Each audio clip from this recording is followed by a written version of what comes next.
Hola, ¿qué tal? Los saludo con muchísimo gusto. Yo soy Ethel Soriano. Gracias. Gracias por acompañarme en Bien y Saludable. Fíjese que hoy vamos a hablar del accidente cerebrovascular, un problema extremadamente serio que puede poner en riesgo su vida. Esto se conoce también como stroke, es la segunda causa de muerte y la principal causa de discapacidad en adultos. Estamos hablando que quedan, pues usted ha escuchado como hemiplegia, cuando quedan paralizados de la mitad de su cuerpo y muchas otras alteraciones, depende el lugar del cerebro que se ve afectado. Cada año afecta a más de 170,000 mexicanos, de los cuales solo el 20% de los pacientes pues no reciben la adecuada atención y fallecen el primer mes, y 7 de cada 10 desarrollan discapacidad.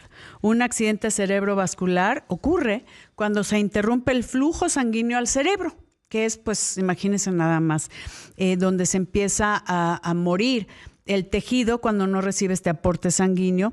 Las células cerebrales pues ya no funcionan por falta de oxígeno y todos los nutrientes que tenemos en la sangre, para ponerlo en palabras más simples. Algunos de los principales factores de riesgo, pues ya sabe, un problema tan serio en nuestro país como es la obesidad, también diabetes, somos un país endémico, todas las cardiopatías, que es la primera causa de muerte junto con el stroke, que es un accidente cerebrovascular en el mundo, el tabaquismo y por supuesto el colesterol alto cuando no está bien regulado. Y bueno, para hablar de esto me da un gusto enorme dar la bienvenida al doctor Omar Abraham Pichardo Uribe, neurocirujano del Hospital Ángeles Musel, con este tema que yo creo que hay que saber qué hacer, cuáles son los síntomas y, por supuesto, todas las nuevas tendencias endovasculares para el manejo inmediato de un stroke o accidente cerebrovascular. Muchísimas gracias, Omar. ¿Cómo estás? Bien, muchas gracias. Muchas gracias por la oportunidad de hablar de este tema que, como bien decías, Ethel,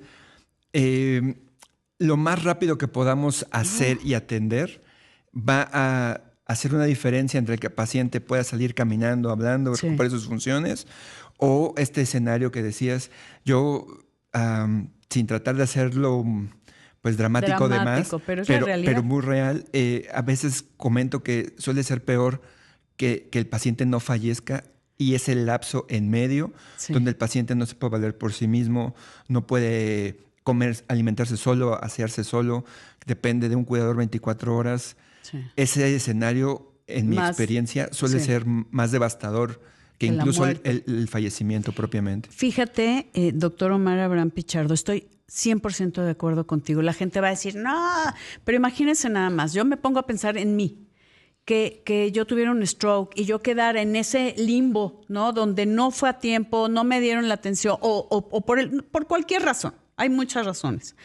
Y quedar completamente dependiente, sin mover, depende el lugar del cerebro, sin poder hablar tal vez, una fascia. Híjole, dependiente completamente, que me cambien el pañal o que me preferiría morir. Justo. La verdad suena horrible, pero prefiero. Es que sí, y digo, vamos a poner otro ejemplo y no tú, pero, exacto, pero alguien que se dedica a hablar, probablemente, aunque tenemos escalas, ¿no? para medir esto, la severidad, pero a lo mejor es el que tenga una pequeña discapacidad para hablar, puede cambiarle la vida completamente, ¿no? A pesar de que se mueva y que sea autónomo, no en un caso tan severo como el otro. Pero eso nos implica igual a actuar de forma muy inmediata para poderlo resolver, ¿no? Pero estamos hablando que es la principal causa de discapacidad, y hablando de todos los factores de riesgo, pues todo lo que comenté, pues dime, ¿qué no conoces que tenga por lo menos uno? Sí, y digo, también hay situaciones en las que, a pesar de que no se evidencia tanto un problema tan claro como fumar, obesidad y esto que comentabas, hay otras situaciones que también producen. Me acuerdo de un caso de una mujer joven, 40 años, deportista, que estando haciendo ejercicio, jiu-jitsu,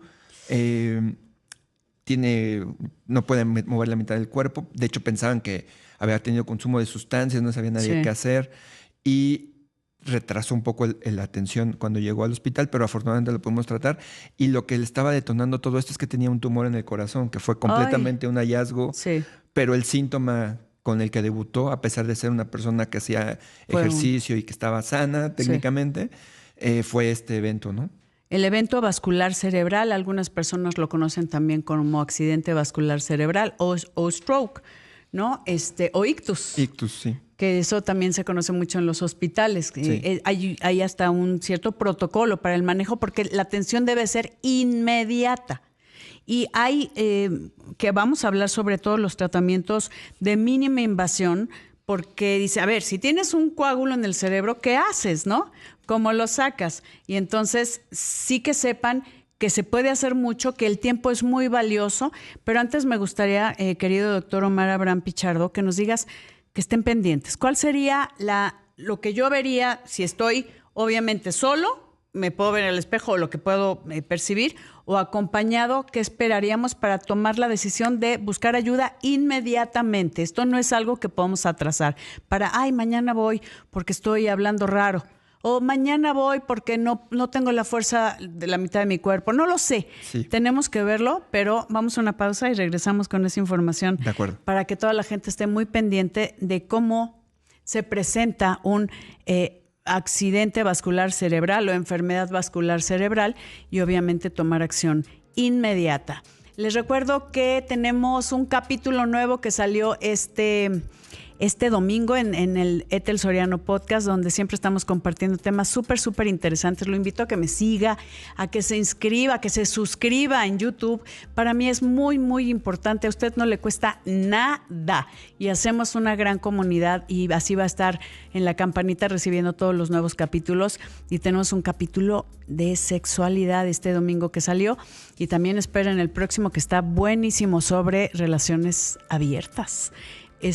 Todos los domingos a las 7 de la noche, pero ahí están en YouTube en el canal. Vamos a una pausa y volvemos. Toma tu salud muy en serio.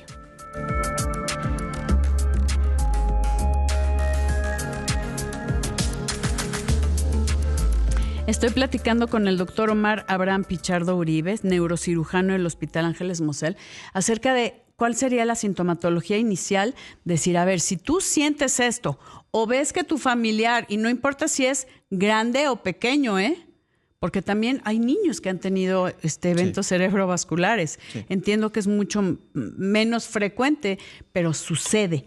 ¿Cuál sería la sintomatología? Bueno, la forma más fácil de identificarlo es, voy a quitar las letras, voy a dar solo los síntomas, que es cara chueca, no poder mover una de las extremidades. ¿Es camaleón? Algo así, ¿no? Hicieron una traducción a camaleón. El que pensé es el FAST, que es más rápido. Así venía en inglés. Face, ¿no? Face, arm, speech. Brazo, habla. Habla y tiempo. Entonces es tener la cara chueca, desviada, no poder mover alguna de las extremidades, tener una alteración en el lenguaje. Sí. Estas tres cosas juntas hay que ir al hospital. Así. Y voy a ser muy enfático en esta parte. Hay veces que estos síntomas se quitan en el camino al llegar al hospital. Ay, eso no lo sabía. Esto se le conoce como un ataque isquémico transitorio. No importa el nombre, lo que importa es el transitorio, o sea, se quita. Pero si no se encuentra la causa, es muy probable que vuelva a pasar con mayor severidad hasta casi un 50% en las próximas 4 semanas. Entonces, no importa, vayan al hospital. Aunque se quiten los síntomas, hay que tener una valoración completa de por qué le pasó. Cara chueca. Chueca, que le dice, saca la lengua y se va para un lado. ¿No? Incluso sin pedirlo. O sea, se desvía la boca, así justamente. Sí, para un lado, así como si jalara. Entonces, en el escenario que planteas que están 2 personas, si alguien lo identifica, si ve esto, ¿estás bien?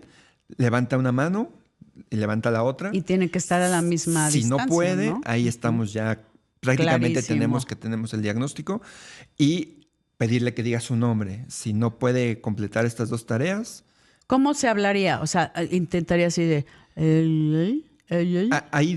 no sé, Ethel. Hay como una gama. Hay desde que no puede emitir sonido. Un sonido pasando por balbucear o decir cosas incoherentes, sí. Ok. Como Sí, repetir, como quedarse trabado en una misma palabra. Esas serían como las formas más comunes en las que se presenta esta alteración del lenguaje. Qué bueno que mencionas entonces. En ese momento, como sea, si estás solito, busca ayuda, busca a alguien que te lleve, pide un taxi o lo que sea y vete al primer hospital, al hospital más cercano. Todos los hospitales tienen pues protocolos, ¿no? Para ictus o para este tipo de accidentes vasculares cerebrales para dar la atención dentro de este filtro que tienen para saber cuál es una urgencia sentida y una urgencia real. Esto es una urgencia real. 100%. Así. Sí. Entonces vas a ser de los primeros en entrar porque aquí sí tu vida puede estar en peligro o tu calidad de vida, ¿no? Sobre todo. La funcionalidad. Y tal vez como tip, por favor, de la experiencia que hemos tenido, suele pasar, sí es más frecuente en adultos mayores y suele pasar que los encuentran ya... Vamos, se despiden en la noche, sí. ¿no? Y cuando llegan a lo mejor a mediodía el familiar a verlos, los encuentran pues que no se han podido levantar o que tienen estos síntomas. Sí. Es bastante más común de lo que uno se imaginaría sí. y pues de lo que desearíamos, evidentemente. Entonces, como tip, a mí yo creo que una estrategia es estar en comunicación más constante, ¿no? Sí, en la noche, qué buenas noches, que duerman lindo y ya. Y muy temprano... volver a contactarlos. ¿Qué pasa? ¿Cuánto tiempo normalmente de que hay una embolia? ¿No? Que sí. Como un émbolo, pues, se tapa el flujo o una hemorragia cerebral, que es el contrario. Sí. ¿Cuánto tiempo tenemos para que haya un daño cerebral permanente? Es una pregunta compleja que voy a dividir. Tratar de... Porque justo ayer revisaba las nuevas guías del 2026 y se da recomendación que se trate hasta las 24 horas de iniciado. O sea, podemos tratarlos de que inició hasta 24 horas y todavía tendríamos un efecto benéfico. Pero no es el mensaje que quiero... Entre más rápido es mejor. Menos daño. Exacto, porque eso quiere, en estadística médica dice que puede haber todavía una mejoría, pero eso no quiere decir que sea lo que estamos buscando. Claro. Sí, es definitivo que en las primeras 6 horas el paciente puede revertir prácticamente todos los síntomas. Ay, que eso sería... Entonces, eso es el objetivo. Sí. Ya de las 6 horas en adelante depende de un montón de circunstancias. Y ya no puedes prometer nada, ¿no? Del pronóstico de cómo va a ser el tema. Que eso es tan importante. Ahora, hablando de todos los tratamientos endovasculares, que pues la gente piensa que se abre el cerebro y que, ¿no? Así como Frankenstein. Sí. Yo creo que vale la pena que sepan que es un tratamiento de mínima invasión. Ahora lo que se está dando con mayor frecuencia, estamos hablando de un accidente cerebrovascular, una enfermedad vascular cerebral, y ya se hace a través de una vena. Sí. No, de una arteria, de la arteria femoral o también de la radial. De la radial, sí. De la muñeca, esa arteria, perdón. Entonces, por ahí hacen una, por la arteria. Sí. Y llegas al cerebro. Sí. Sí, actualmente lo que hacemos, yo suelo compararlo como cuando a uno le ponen un suero. Sí. Es diferente, pero básicamente es el mismo procedimiento. Es una punción, un piquete en la región de la ingle o en la muñeca. Y nosotros decimos que navegamos a través de toda la circulación, llegamos al cerebro. Cualquier problema de circulación en el cerebro se puede resolver por este método. Y como bien dices, pues el problema que origina todos estos síntomas es que yo les suelo decir que es una costra, como cuando uno se corta, que viaja por esos mismos tubos y en un punto se tapa. Y no permite que siga fluyendo la sangre. A ver, ahí nos vamos a quedar, voy a una pausa, pero imagínense nada más un tapón, como un coágulo, tal cual, donde ya no permite el flujo sanguíneo, entonces todo lo que irrigaba esa arteria, pues empieza a morir, o sea, porque necesita oxígeno para funcionar. Pero ahorita vamos a ver cómo se quita. Imagínense qué maravilla tener esto a disposición, mínima invasión a través de una arteria. Vamos a una pausa, queridos amigos, y regresamos. Vías abiertas y lo que vemos en las series y estilo así de... Y ya casi, o sea, hay como cosas muy específicas, ¿no? Sí, la gran mayoría de las cosas ya se hacen o bien por algunas incisiones muy pequeñitas. Muy pequeñitas. O completamente endovascular, como platicábamos. Sí, que eso es bien importante, saber cómo va avanzando la ciencia, cómo va avanzando la medicina para cada vez hacer menos daño y poder lograr un resultado favorable. En este caso, cirugía de mínima invasión, como cuando te ponen un suero, ¿no? Ahí meten una guía y navegan hasta el cerebro. ¡Qué increíble!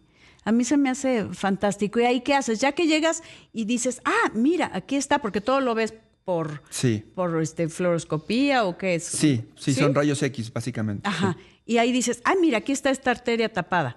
Y aquí ¿cómo te llevas ese coágulo, esa costra? Hay 2 técnicas y estas no son excluyentes, o sea, se pueden sumar. Sí. Una es, yo le suelo decir a mis alumnos, que es literalmente una aspiradora. Okay. Subir un catéter, un tubo y así, con una aspiradora, hasta a veces hasta con una jeringa, extraer el coágulo. Okay. Y la otra es... Jeringa a través de la punción de la arteria radial o femoral. La jeringa conectada a la parte que queda fuera de esa manguera que subimos. Sí. Y la otra es, pues la gente creo que ya conoce lo que es un stent. Es como una ferulita. Unas rejillas, como una malla, un cilindro de malla que interactúa con el coágulo, lo captura y podemos extraerlo igual. Qué maravilla. Suelo decir con mucho orgullo y falsa modestia que nuestros tiempos a veces, cada vez son más cortos, pero tenemos un promedio de 8 minutos en llegar de la pierna al coágulo y que ya el coágulo esté en la mesa de trabajo. Y esto lo digo porque más allá de que se pueda entender que somos muy buenos. No sí, es que sí. O sea, también más allá de eso... Es vida. Exactamente. Es calidad de vida. Es que mientras más rápido lo hagamos, mejor. Podemos permitir que el paciente recupere sus funciones, ¿no? Que eso yo creo que es importante y vale la pena que la gente lo sepa. El tiempo es fundamental. Y si en 8 minutos tú haces la punción, navegas por el sistema circulatorio, por esas arterias y llegas a la arteria que está tapada y lo liberas, imagínate, eso a mí se me hace, de verdad, o sea, sí son unos artesanos y hacen, lo que yo pienso es cómo le regresan la calidad de vida y la esperanza a la gente de tener una vida funcional, ¿no? Sí, y de vivir, pues. Exactamente, de poder vivir esos años que le queden, ¿no? ¿Y este stent qué hace ahí?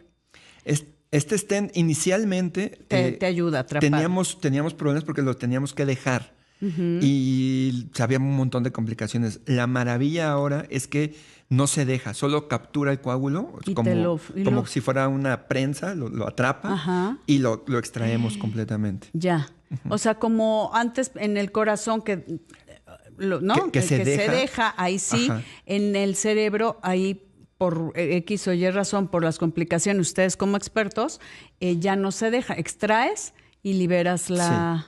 Sí, va mucho mejor que lo saquemos. A que lo dejes. Porque tenemos que dar medicamentos para que no se formen nuevos coágulos y puede haber hemorragias y complicaciones que no deseamos. Entonces, toma el coágulo, como si fuera la mano, lo toma. Y lo saca. Y a veces son coágulos muy duros que tenemos que combinar ambas estrategias. La aspiración con este dispositivo para que entre las dos fuerzas se pueda extraer el coágulo. Qué maravilla. Pues esto es ¿cómo se le llama ese procedimiento? Trombectomía. Trombectomía, imagínense nada más, acérquese a sus médicos, a sus especialistas, esperemos que no lo necesite, pero que sepa que es de mínima invasión, es una punción como un suero, pero que le puede salvar la vida, así tal cual.